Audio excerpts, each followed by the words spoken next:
సంతానం కావాలన్న మీ కలను నిజం చేసుకోండి. 49 అంటే సంతానం, 49 అంటే సంతోషం. వివరాలకు సంప్రదించండి. నమస్తే రమ్మగారు. నమస్తే జయ. మంచి స్టోరీ ఏదైనా చెప్పండి. సవతి తల్లి, మామూలుగా సవతి తల్లి స్టెప్ మామ్ అనగానే మనకు ఒక దురుద్దేశం ఉంటుంది, బ్యాడ్ ఒపీనియన్ అంతే. ఎందుకంటే ఏ స్త్రీ తన పిల్లల్ని కాని వాళ్ళని పెంచలేదు అని అనిపిస్తుంది. రెండోది, సవితి కన్న పిల్లాడు అనేసరికల్లా వాడి మీద ఒక చిన్న చూపు ఉంటుంది. ఈవిడికి సొంతంగా పిల్లలు కలిగేసరికల్లా టాప్ ప్రయారిటీ తన సొంత పిల్లల మీదకి వెళ్ళిపోతుంది. కానీ మనం లోకల్లో మన చుట్టాల్లోనో బంధువుల్లోనో చూస్తాం, స్టెప్ మామ్స్ చక్కగా పిల్లల్ని చూసుకున్నది, 4 ముచ్చటగా జరిపించింది, కనపడతారు అక్కడక్కడ. కాకపోతే ప్రపంచం నమ్మదు దాన్ని. పెంపుడు తల్లుల్ని నమ్ముతుంది. వాళ్ళే తెచ్చుకుని పెంచుకున్నారనుకో, పిల్లల్ని బాగానే పెంచుకుంటారు. అవును. కానీ సవితల్లి మాత్రం ఆ పిల్లల్ని చూడడం కోసమే ఆ ఇంట్లో ప్రవేశించినప్పటికీ ప్రపంచం నమ్మదు. అలాంటి ఒక కథ. ఓ పల్లెటూరులో ఒక రైతు ఉండేవాడట. అయితే అతనికి లేక లేక ఒక కొడుకు కలిగాడు. పిల్లవాడు పుట్టిన కొద్ది రోజులకే భార్య చనిపోయిందట. ఈ పిల్లాడికి వెంకడ్ అని పేరు పెట్టి పెంచుకున్నాడు. వీడికి ఏడాది అర్థం వచ్చాక ఇక వాడిని కాలు వచ్చిన పిల్లాడిని కాయలేకపోయేవాడు అతను. చుట్టుపక్కల వాళ్ళంతా అన్నారట, పెళ్లి చేసుకోరా, వెళ్ళాం వస్తే పిల్లాడిని కొంచెం చూసి వాడికి ముద్దోడికేసి పెడుతుంది, నిన్ను చూసుకుంటుందంటే ఆలోచించి బంగారిని ఒక అమ్మాయిని తెచ్చి పెళ్లి చేసుకున్నాడు. ఆ బంగారికి పిల్లలు గలగల. వీడిని చక్కగా చూసుకునేది. వీడు కూడా చిన్నమ్మ అని ముద్దుగా బాగుండేవాడు. తిండి పెట్టేది, బళ్ళోకి పంపించేది, 4 చూపించేది. కొంతకాలం తర్వాత తండ్రి కాస్త మరణించాడు ఆ రైతు. చుట్టుపక్కల అందరినీ పాపం వీడికి సవితి తల్లి అనేవాళ్ళు. వీడు మామూలుగా పింతలతో బాగుండేవాడు, చిన్నమ్మతో బాగుండేవాడు. ఎవరైనా పాపం వాడికి సవితి తల్లి అనగానే తన తల్లి సవితి తల్లి అనేది గుర్తొచ్చేది వాడికి. అప్పుడు ఆ పూటంతా ఆవిడ తనకి ఏం చేస్తుందో ఏం చెందుతుందో అవన్నీ గమనించేవాడు. రాత్రి నిద్రపోయాక మర్చిపోయేవాడు. వీడికి వస్తే పైకి రాలేదు, వీడేం ఇంకా బాగా చదువుకోవట్లేదు అలా అన్నారుగా. ఆ సొంత తల్లి అయితే శ్రద్ధగా చూస్తుంది, సవితి తల్లి ఆవిడేం చూస్తుంది అలా అనేవాళ్ళు. అన్నప్పుడు అవును మా అమ్మ లేదు కాబట్టి నాకు చదువు బాగా రావట్లేదు, అంతేకాని తన చదువు బాగా రావడానికి తను చదవకపోవటం కారణం అని వాడికి అనిపించేది కాదు. ఏమిట్రా ఈ మధ్య చిక్కిపోయావు, మీ సవితి తల్లి నీకు అన్నం పెట్టట్లేదా అని అడిగేవాళ్ళు. చుట్టుపక్కల ప్రజలకు కూడా అదొక రోగంగా ఉంటుంది. అవును అవును, ఇప్పటికీ ఉంటారమ్మా అలాంటి వాళ్ళు.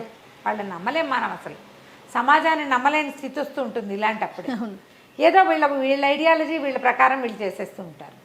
అయితే వీడు ఇలా ద్వైతీభావంతో అలా కొట్టుకుపోతూ ఉండేవాడు. ఉంటే సరే ఏమైంది, వాళ్ళ ఆవిడ రోజు దీపం పెట్టుకుని దేవుడి దగ్గర ఏదో చదువుకునేది. ఎవరింట్లోనూ పూజకు వెళ్ళినప్పుడు వాళ్ళు ఏదో ప్రార్థిస్తున్నారు. అప్పుడు వీడికి తట్టింది, మా పిన్నమ్మ ఏం ప్రార్థిస్తుంది రోజు దేవుడి దగ్గర అని. ఆవిడ రోజు దీపం పెట్టుకుని దేవుడా అని ఏదో గొణిగేది. వీడు తను చచ్చిపోవాలనో, తను పైకి రాకూడదనో, తను పాడైపోవాలనో కోరుకుంటుందేమో పింతల్లి అని అనుమానం వాడికి. ఓరిని. సరే ఒకనాడు శ్రద్ధగా విన్నాడు. ఆవిడ ఏం కోరుకుంది, అయ్యా దేవుడా, నా వెంకడు చీమలాంటి వాడుగా, ఆడదానిలాగా ఆకలిగా, తాడుగా, కుండగా ఉండేలా చూడనాయనా అని దండం పెట్టుకుంటోంది. చీమ, ఆడది, ఆకలి, తాడు, కుండ. అర్థం కాల. చీమది ఒక బతుక, ఆడదానితో జీవితమా? నాకు ఎప్పుడు ఆకలి వేయాలని కోరుకుంటుంది ఏంటి మా పిన్ని? కుండ తాడు. తాడేమిటి, కుండ ఏమిటి? నేను రాజా అయిపోవాలి, మహారాజా అయిపోవాలి, నేను గురువు అయిపోవాలి, అది కదా ఆలోచించాలి. చిచ్చి ఈవిడ ఆలోచనలు బాగోలేదని ఇంటి నుంచి వెళ్ళిపోయాడు. వెళ్ళిపోయి ఎక్కడో ఒక చెట్టు కింద పడుకున్నాడు, ఒక అడవిలో. దాని పక్కన ఒక చచ్చిన ఏనుగు ఉంది. ఆ ఏనుగు చచ్చిపోయిన చోటకి కొంచెం పక్కగా ఉన్న ఒక చెట్టు కొమ్మ మీద పడుకున్నాడు. ఏదో చెట్టుకు 2 కాయలు, పచ్చకాయలే అందితే కోసు తిన్నాడు, నిద్రపోయాడు. తెల్లవారు లేచేసరికల్లా చెట్టు కొమ్మ పక్కనే చచ్చిన ఏనుగు శవం ఉండాలి కదా, అది ప్లేస్ కదిలి ఇంకో చోట ఉంది. నేను ఎక్కడికైనా వచ్చేసానా అని చూసుకున్నాడు, కాదు, తను ఆ చెట్టు మీదే ఉన్నాడు. ఏనుగే కదిలింది. ఏనుగు ఎట్ట పడిపోయింది, నేను చచ్చిపోయింది కదా. అప్పుడు చూస్తే వాడికి కనపడింది, కొన్ని వేల లక్షల చీమలు ఏనుగుని మోసుకుపోతున్నాయి. చచ్చిన ఏనుగుని మోసుకెళ్ళిపోతాయి, కోట్లు వస్తాయి పట్టుకెళ్ళటానికి. ఒక చీమ తనకంటే 5 రెట్లో 10 రెట్లో బరువు ఎక్కువ ఉన్నదాన్ని మోసుకుపోతూ ఉంటుంది. ఇట్లా డెడ్ బాడీని తీసుకెళ్ళాలంటే కుప్పలు తెప్పలుగా చీమలన్నీ చేరి మోసుకుపోతాడు. నువ్వు మన ఇంట్లో కాక్రోచ్లు మోసుకెళ్ళటం చూస్తున్నాను. మోసుకెళ్తున్నాయి.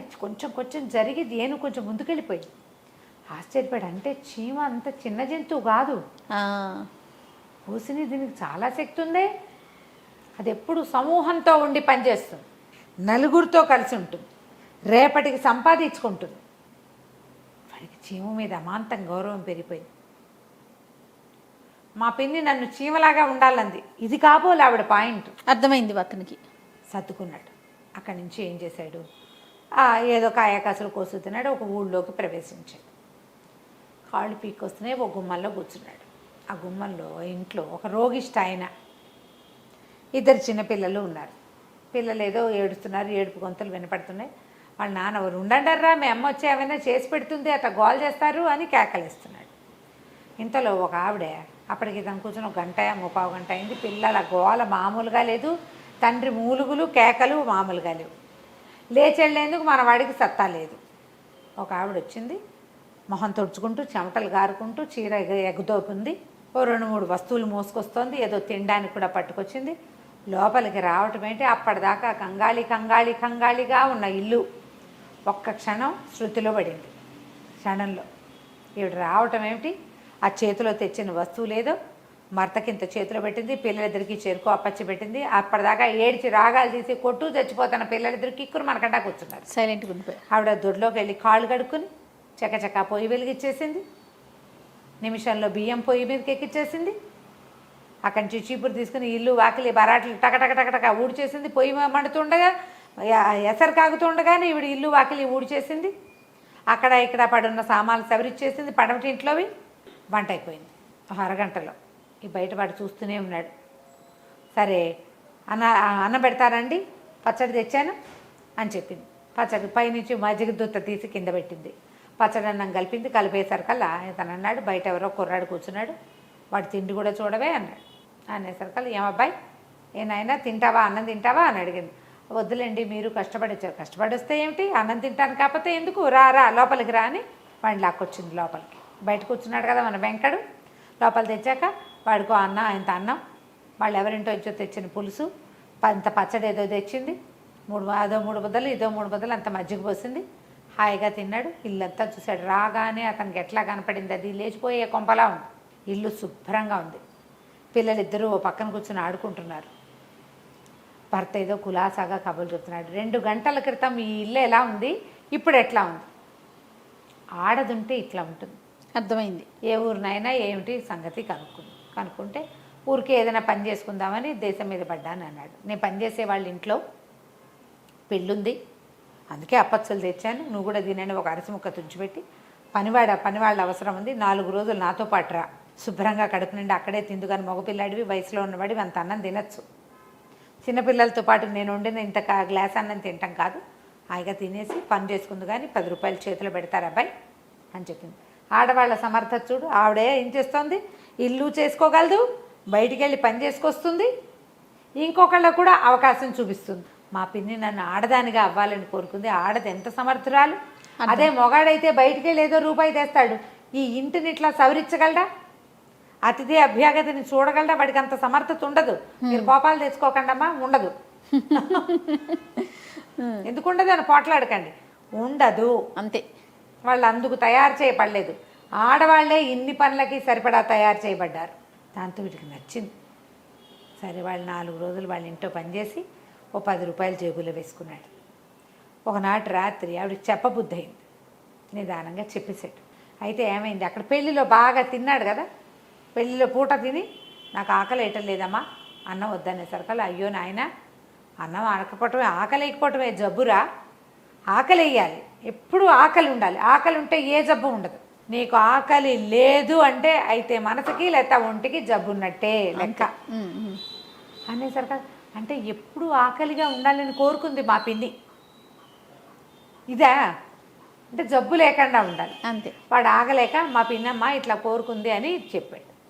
చెప్పేసరికల్లా ఆవిడంది, ఒరే మీ పిన్ని బంగారు పేరు కాదురా, ఆవిడ మనిషి కూడా బంగారమేనా, ఆయన నీతో మంచిగానే ఉంది, ఒక జీవికి ఏం కావాలో అవన్నీ మీ పిన్నికి తెలుసు, అందుకే చెప్పింది, అట్లా అనుకుంటోంది, దేవుడికి దండం పెట్టుకుంటోంది, వెళ్ళిపో, 10 రూపాయలు సంపాదించుకున్నావు, జేబులో డబ్బులు ఉన్నాయి, అన్నం వండిస్తాను, 2 రోజులు నడిస్తే సరిపోతుంది, ఒక 4 రొట్టెలు చేసి ఇచ్చి అంత అన్నం వండి చేతిలో పెట్టి పంపించింది.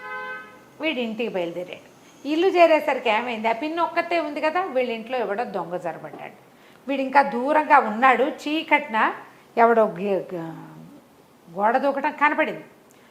మన ఇంట్లోకి ఎవరో దూకుతున్నారని వీడు వెనకాల పరిగెత్తుకొచ్చాడు.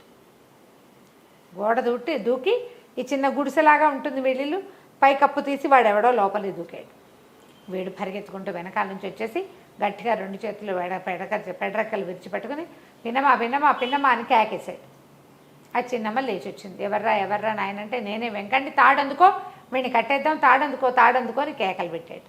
ఆ చిన్నమ్మ ఏం చేసింది, ఓ తాడు పుచ్చుకొచ్చి వీడి చేతులు కట్టించింది. కట్టేశాక వాడికి అర్థమైంది, అంటే ఇప్పుడు ఏదైనా బంధించాలంటే ఏం కావాలి, తాడు. నన్ను తాడుగా ఉండమంది మా పిన్నమ్మ. వాడికి అర్థమైపోయింది. అక్కడి నుంచి చుట్టుపక్కల వాళ్ళంతా కేకలు పెట్టేసరికి లేచి వచ్చారు. వీడినేమో దొంగని గ్రామాధికారికి అప్పచెప్పారు.